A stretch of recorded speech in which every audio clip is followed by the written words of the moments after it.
श्री स्वामी समर्थ। एका गावामध्ये एक प्रामाणिक मुलगा राहत होता। त्याच्या आईवडिलांनी त्याच्यावर खूप चांगले संस्कार केले होते। तो त्या संस्कारांना धरून वागत होता। तो एकदा शेजारच्या घरी काहीतरी कामानिमित्त गेला। घरी कोणी नव्हते, फक्त नोकर होता। नोकराने त्याला बसायला सांगितले आणि नोकर भाजी आणण्यासाठी गेला। मुलगा तेथेच बसून राहिला। त्याच्या समोर एका टोपलीत सफरचंद ठेवलेले होते। त्याला सफरचंद खूप आवडायचे, परंतु त्याने त्याला हात न लावता तो शेजाऱ्यांची वाट पाहत बसला होता। बऱ्याच वेळाने शेजारी घरी परत आला।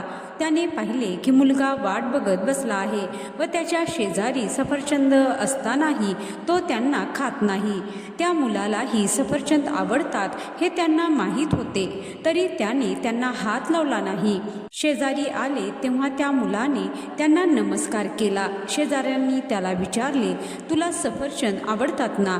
मग तरी तू एकही सफरचंद का खाल्ले नाहीस? मुलगा म्हणाला, इथे कोणीच नव्हते। मी 1-2 सफरचंद जरी खाल्ली असती तरी कुणालाही काहीच कळाले नसते। मला कोणीच पाहत नव्हते, पण मी स्वतःला पाहत होतो, म्हणूनच मी खाल्ले नाही। मी स्वतःला फसवू शकत नाही। शेजाऱ्याला त्याचे बोलणे ऐकून खूप आनंद झाला। तर मंडळी, या कथेचा बोध हाच की आपला आत्मा आपण काय करतो हे पाहत असतो। आपण आपल्या आत्म्याला कधीच फसवू शकत नाही। दुसऱ्याला फसवू, पण आपण स्वतःला खोटे बोलायचे फार अवघड आहे, हे कायम लक्षात ठेवा।